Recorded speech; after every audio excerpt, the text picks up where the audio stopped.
लड़की की गर्दन कटने ही वाली थी, लेकिन जैसे ही जल्लाद रस्सी चेक करने आगे बढ़ा, उसने लड़की की गर्दन पर एक निशान देखा, एक फूल की तरह, आलू बुखारे के फूल जैसा। वो सीन वहां से गुजर रहे युवराज ने भी देख लिया और ठीक उसी पल जब 40 मीटर लंबी तलवार गिरने ही वाली थी, युवराज ने एक चाकू फेंककर उसे हवा में ही रोक दिया। महारानी, जो खुद फांसी का मुआयना कर रही थी, गुस्से में आगबबूला हो गई और युवराज को थप्पड़ मार दिया। उसने एक्सप्लेनेशन मांगा, लेकिन युवराज ने ठंडे लहजे में पूछा, क्या आपने वो बात भूल गई है जो आपने सालों पहले कही थी? असल में महारानी ने एक बार कहा था कि अगर किसी के कंधे पर प्लम ब्लॉसम फूल की वाली बर्थमार्क हो तो वो उसकी खोई हुई बेटी होगी, ताकि वो गलती से अपनी ही बेटी को ना मार दे। युवराज ने सजेस्ट किया कि लड़की के कंधे की जांच की जाए और सच में वो वही राजकुमारी निकली जो 15 साल पहले गायब हो गई थी। हुआ यूं था कि जब प्रधानमंत्री ने बगावत की तो महारानी को जान बचाकर भागना पड़ा। उस मुश्किल वक्त में उसने अपनी 3 साल की बेटी को मुख्य नपुंसक अधिकारी को सौंपा और एक गोल्डन हेयर पिन दी, जिसे पहचान के तौर पर रखना था। उसने उसे बोला कि महल छोड़कर भाग जाओ और बेटी की रक्षा करो। भागते वक्त वो अधिकारी घायल हो गया और एक किसान के घर के बाहर बेहोश होकर गिर पड़ा। उसी घर वालों ने लड़की को अपनी बेटी मानकर पाला। 15 साल बीत गए। वो लड़की अब बड़ी हो चुकी थी और उस दिन जब वो गंदा पानी खेत में डाल रही थी, उसके मन में अपने बीमार गोद लिए पिता का ख्याल आया। उसने सोचा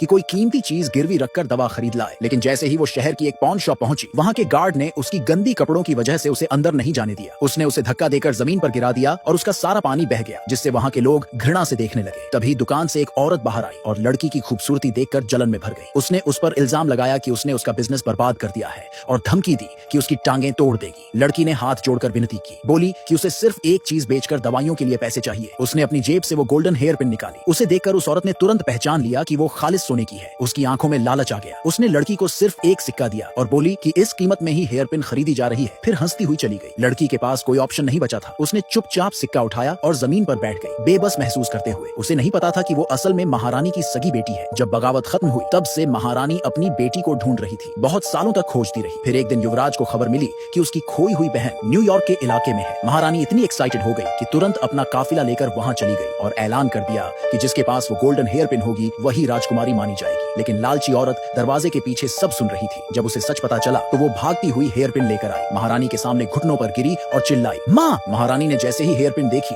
तुरंत मान लिया कि वही उसकी खोई हुई बेटी है। पास खड़े लोकल गवर्नर को कुछ समझ नहीं आया। उसकी अपनी बेटी अब कैसे महारानी की बेटी बन गई? लेकिन महारानी इतनी इमोशनल थी कि उसने कुछ अजीब नहीं महसूस किया। पर युवराज को शक हुआ। उसने ठंडे लहजे में पूछा कि गवर्नर ने पहले क्यों नहीं बताया इस हेयर पिन के बारे में? वो झूठी लड़की डर गई कि कहीं उसके अपनाए हुए पिता को सजा ना मिल जाए, इसलिए उसने कहा कि बचपन में हेयर पिन चोरी हो गई थी और हाल ही में ही उसे वापस मिली है, इसलिए वो कभी पहचान नहीं करा पाई। महारानी को यह सुनकर गुस्सा आ गया। उसने कहा, जिसने हेयर पिन चुराई उसका खून बहेगा। झूठी लड़की ने बहादुरी का दिखावा किया और बोली कि वो खुद उस चोर से बदला लेगी। महारानी ने मंजूरी दे दी। उसी रात वो लालची लड़की अपने आदमियों को भेजती है असली राजकुमारी के रूम में चुपचाप घुसने के लिए।